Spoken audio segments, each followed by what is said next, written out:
Time for Thinking Real Estate.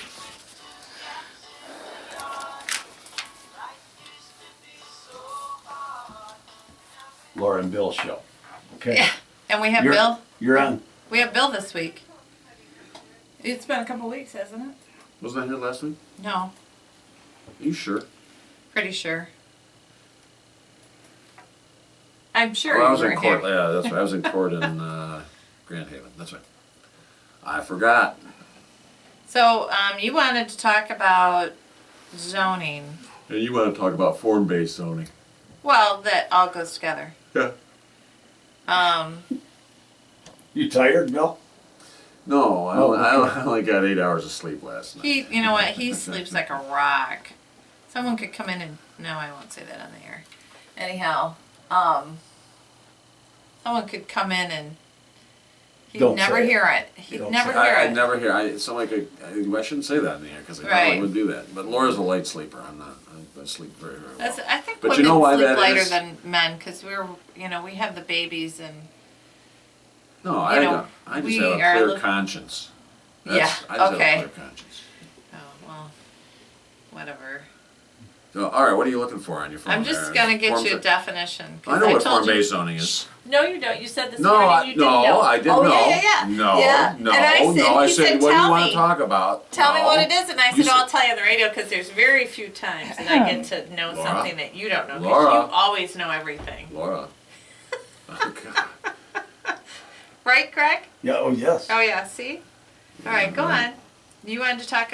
Tell me why you wanted to talk about zoning. Forget it. I'm not talking about it anymore. Oh, Now whatever. that you've insulted me. Oh God. Form-based zoning is just a different type of zoning. It's the structure of the building, et cetera, as opposed to the use. That's all form-based use. When I say that's all it is. It's just a new concept for urban development, not for rural, but for urban development. So, what do you want to talk about on form-based zoning? Well, you were going to talk about zoning, so Well, simply in okay, terms. talk Okay. about something Simply- other than what we're going to talk Simply in about. terms, simply in terms of use, when you're buying a property, make certain that what you intend to use, make certain that the zoning conforms with what you intend to use the property for. There are two types of issues. One is the use of the property. Do I need a use variance in order to do something to raise chickens or turkeys or whatever it is that I want to raise in the city? You can't do that in the city. You can do it in some cities. Not in the city of Jackson. I understand that, but you can in certain areas. You in can't. Ann You Arbor. can't even harvest manure. Well, that would be sort of Hard to do if you common didn't. sense. If you didn't have if you didn't have the animals to. And you can't Harvest it. compost. In some municipalities, you can't compost. You can't create a compost pile because Right, of the and odors. I et think in cetera. the city you have to have a specific container to compost. Yeah, I that could think. be. But the point I raised this morning when we were talking about the subject matter was, if you're buying a property, or if you're thinking about doing something with a property that you're already in, you got two things. One is my use going to conform with the zoning, and then is my structure or anything else that I'm doing with the property, does that conform? And that, Well, let me ask you a question that's kind of based on. So let's say I'm working with a buyer who wants to buy a building. Their use doesn't necessarily fit within the zoning, but their use isn't disruptive to the zoning. They get into the building. I don't tell them to double check to make sure they fit in. They buy the building, they get in there, the municipality comes along and says, I'm sorry, you can't do what you want to do here. What liability do I have for not recommending they double check their zoning? You mean as a realtor? Yeah, As a realtor, I don't think you have any liability or responsibility, because if you have a buyer's agency agreement with the buyer, it specifically says, hey, look, I'm not a lawyer, I'm not providing you with legal advice, I'm not an architect, I'm not thus and such, I'm simply finding you a property. It's up to the buyer or the buyer's lawyer. If I was the lawyer for the buyer and I didn't check on it, then I've got a pretty good malpractice claim against me for not telling the buyer, hey, you need to make certain that this use falls within the zoning. And look, and you're talking about a commercial deal, not a residential deal. right. But what I always do with somebody that's doing a commercial deal is if there's any issue at all in terms of use, I get a zoning endorsement from the title insurance company. Contact title insurance company, say, hey, I want a zoning endorsement that you ensure that this use falls within this zoning, or How that can the the title zoning. company though know? Well, they'll give you an endorsement as to what the zoning is. You need to make the determination that your use falls within that zoning. But they'll give me an endorsement saying this is the zoning. I mean, we have a dispute right now Nah, with one of my clients in that we believe that the zoning, that their use fits within the zoning, so why couldn't we do that endorsement? Because you can't get it in that circumstance, because the zoning, because it's clear that all you would be getting from the title insurance company is what the zoning district is, I-1, I-2, C1, C2, et cetera. They're not gonna then say, okay, your use falls within that zoning itself. So we already know what the zoning is, so now you've gotta make the determination whether or not that use falls within that, all of the uses that are described in the zoning in the zoning ordinance. If you look at every zoning ordinance, there'll be a schedule that says all of the different uses, and then it says which districts those uses are permitted in, either as a permitted use or as a conditional use. Conditional use means you've got to apply for a conditional use permit, you've got to meet certain conditions imposed by the municipality. So you've got to check all that stuff. Now, if it's residential use, even residential use, we used to have zonings that were not exclusive zonings, where if I was in an industrial district, I could use that industrial zone property for every lesser use, commercial, retail, residential, et cetera. That's no longer the case. Most municipalities have exclusive zoning districts where if it's an I-1 or an I-2, I can't put a residence in that particular zoning district. So even from residential uses, you have to be careful. And then out in rural areas, you want to make certain, am I zoned agricultural? Am I zoned residential? Depending upon what do I want to keep horses at this property? Are horses permitted within the residential, Well, R1, et cetera? Those Yeah, sorts you of have to questions. have a certain amount of acreage. Right, depends or upon the certain- zoning ordinance, right, Yep. right. Well, typically, for a horse, you have to have a minimum of 5 acres. Is it, well, it would just depend upon the zoning ordinance. In the I- city. Yeah, this- I haven't run into a municipality in this county that you don't have to have a minimum of 5 acres for a horse. Well, in the city of Jackson, You can't have a before horse. it Oh, before. chickens. Can't have chickens. In the city, you can't have chickens. But I don't know that there's you could go out to Liberty Township and maybe have chickens on no matter what size property. Other you than have. as an emotional support animal. Oh, Does- could you have a chicken as an emotional? Of course I could. You can? Yeah, sure, I can have a chicken. And if I can get a letter from a qualified health professional that says I have a disability that prevents me from enjoying all the normal activities of a non-disabled person, and that this particular chicken provides emotional support to either overcome or ameliorate that disability, yeah, I can have a chicken. Okay, so as let's an deal with emotional that. A support. giraffe. I can if the premises are suitable for a giraffe. It's tough to find an apartment these days where a giraffe would be I accommodated. thought though, as a landlord, I'd have to accommodate, even though I say no pets. As a landlord, if they have an emotional support animal, I have to accommodate, don't Not I? a giraffe. Not a giraffe, not a horse, not a No, large so animal. not an exotic animal, maybe. Yeah, I can Oh, have an that's not exotic exotic. animal. I can have A an horse exotic. isn't ex- Well, I no, mean, but a exotic. giraffe would be exotic. I mean, No, that's how not. many people do you know own a Laura, giraffe? A Not real many, one. but Do you know any other than a zoo? Laura, the law is if the premises are not suitable for whatever the so-called emotional support animal is, you don't have to allow it as a landlord. So if Well, no, I'm not talking about landlord. Yeah, I know I'm you're talking not. about She the just was. Municipality.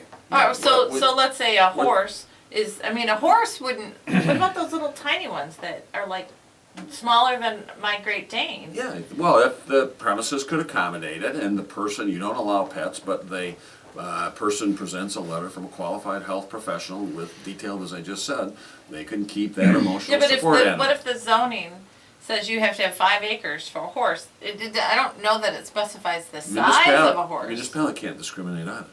Okay. Municipalities That's bound by the interesting. same laws that everybody else is, no discrimination on the basis of Well, race, religion, sex, then age, let's go familial back to- status. Let's go back to the chicken.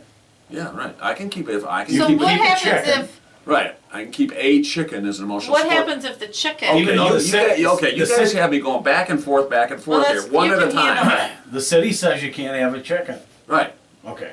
but I can still have an emotional support chicken. Chicken. Yeah, Okay. yeah, the city But what can't if prohibit. the chicken makes a lot of noise and disrupts the Different neighbors? issue, like, if I have an emotional support animal, it can't create a nuisance, it must be suitable for the premises, Okay. etc.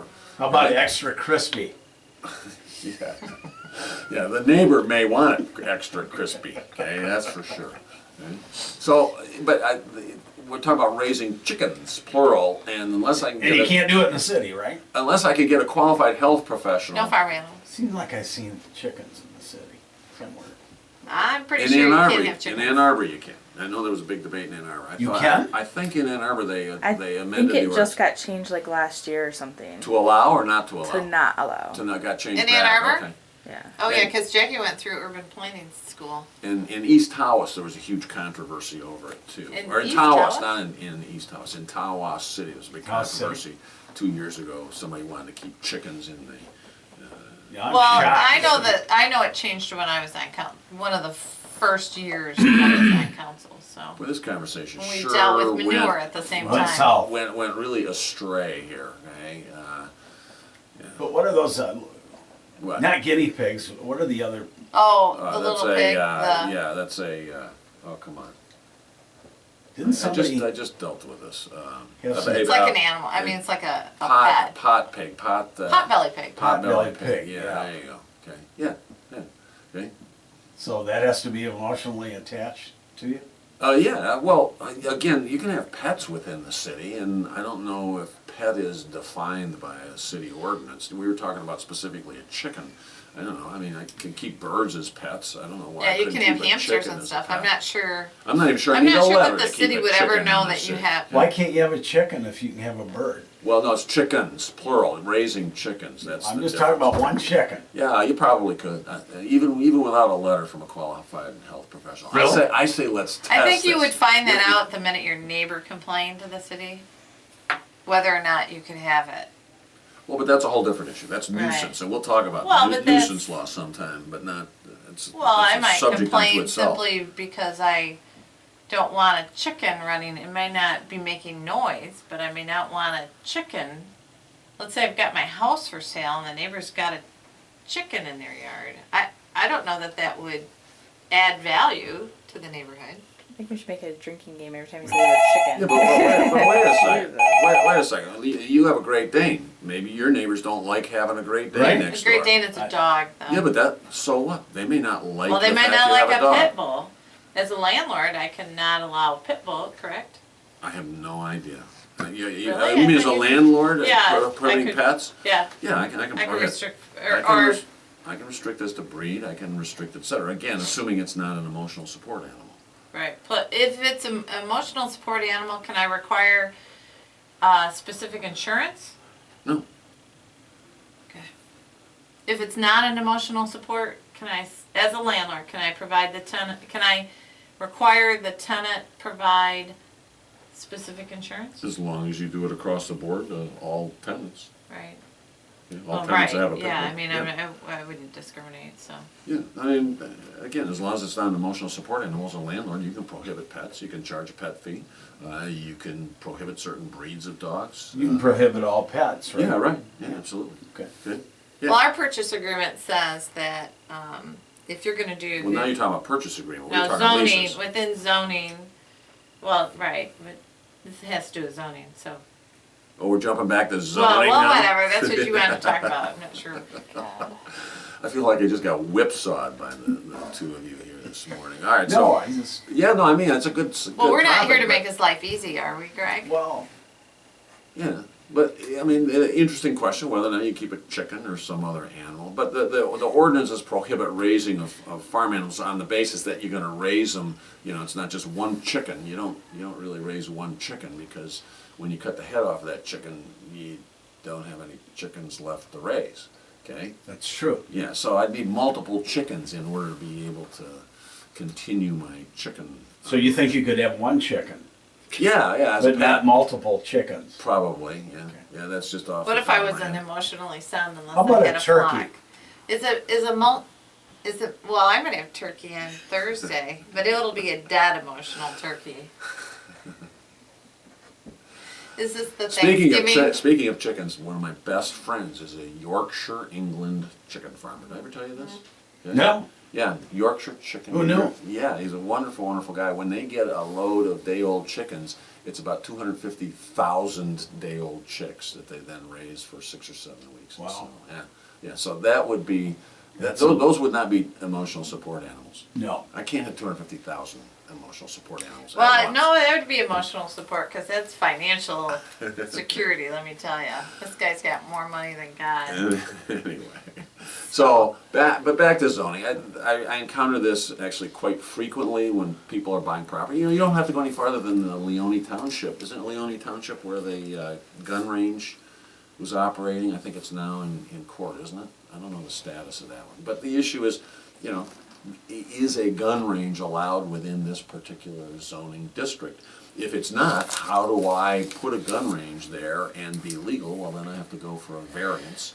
And there are two kinds of variances. There's a use variance, which is what that would be, the use of the property as a gun range, and then there's also what's known as a dimensional variance. Wasn't that more about noise or? Well, of course, a gun range, gun range is noise and safety. Yeah. I mean, the law requires that a municipality, to the extent that it has the infrastructure that's physically capable of doing it, must provide for all potential legal uses. And I guess a gun range is a legal use, particularly out in a rural township, but you gotta make certain that it's a large enough area, that it's got enough of a setback. I mean, that would be the major issue, I would think, for a gun range, setback from adjoining property. And then you do have the noise issue. I mean, this is part of the thing too. People who move into a rural area, and this is the reason why we have the Right to Farm Act that was adopted back in the 1980s, is as people moved out of urban areas and created residential areas in rural environments, they would be out there. Now, this is a residential use. They like peace and quiet. They don't like odors. They don't like dust from farm operations, et cetera. And so the residents would now complain about the farming uses that had already been in existence when they moved their homes out into the rural area. And so there's this inherent conflict between farming uses or agricultural uses and residential uses.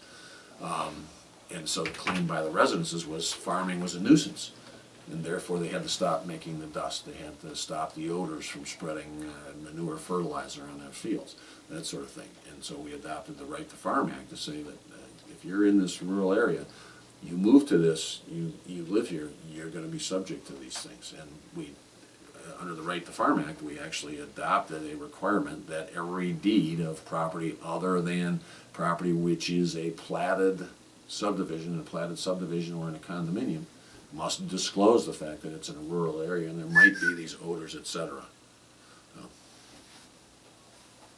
So how'd your grand openings go, Laura? I was just going to talk about that. I'm gonna have to talk about Great. Do you know, Jackie, how many do we have through? At least 100 people through. 100 people through on Thursday, between 5 and 9, right? Got a lot of compliments from local businesses and officials What'd you open? That it Why don't you tell was- people what you opened? that they were strolling around from gallery to gallery. So Artitude? we closed the Orange Peacock for the day and reopened at 5 and kind of restocked and reorganized. And then we have Artitude in the Swan Creek Candle Building. And we have the Jewel Box by the Orange Peacock in the Dupuis Building. My wife is single-handedly trying to resurrect retail in downtown Jackson with 3 stores. Well, there's other things that are happening downtown. Oh, You've yeah. got Wendy Clifton's up from above. You've got Laura Davenport, who just opened what do you know the name of the Blue bakery? Julep. The what? Blue Julep. The Blue Julep. You've got Bakery, which she does an amazing job. You've got Beads to Live By. Walt's Food Store has some really cute stuff in there that's not food related. Well, it's dishes and stuff. Miller's Shoes. Shoe packs. Shoe packs. You've got Jenko Boots, the Catholic shop. Gosh, who am I forgetting? Notch 8. What is it? Notch 8. Notch 8. It's, Notch 8. What yeah. is that? It's a store. It's a store. What kind of store? You got the Antique Mall, Pedal and Tour, Nostalgia Inc. Nostalgia Inc. You've got, you've got a couple of pawn shops. Jackson Coffee Company. Oh, we have a pop-up coffee company in the Artitude, and I had the hot chocolate there. Oh my God, to die for. There doesn't give you, like a lot of hot chocolates give you hot aftertaste. This does not. So stop in. This is a lifestyle show. It is. Very Well, much. you guys asked. So Orange Peacock Gallery is open Monday through Saturday, 10 to 7, and Sundays, 12 to 4. That's in the first floor of the Jackson County building. Artitude is in the Swan Creek Candle building, and the Jewel Box by the Orange Peacock is in the Dupuis building, and those stores are open 11 to 7 Tuesday through Saturday, and 12 to 4 on Sunday. Saturday we have Small Business Saturday, so there's a lot of promotional stuff going on downtown in all of the stores. And if I forgot to mention a retail store downtown, I didn't do it on purpose. So as far as real estate, it's starting to really get some movement out there. I don't know if the election settled people or are motivating people, but They're moving to Canada. anyhow, we have the 387 South Mill Street in Brooklyn, Columbia School District, 3-bedroom, 3-bath, just under 3,000 square feet, sitting on the Raisin River, $239,900. 6581 Laurie Drive, 4-bedroom, 1.5-bath, 2,200 square feet, just under, sitting in Western School Districts, $159,900. Nice subdivision. 6306 Burning Tree, 3 bedrooms, 2.5 bath, just under 3,500 square feet of space. The first floor is about 17 something. That's in Northwest School District, and that's a nice ranch with an extra garage, $214,900. And then 2 city properties, one at 601 Seymour, 2-bedroom, 1-bath, just under 1,000 square feet, $29,900. Or 1034 First Street, 3-bedroom, 1-bath, 1,400 square foot, 2-story brick home, $29,900. Call. Laura at 780-3800.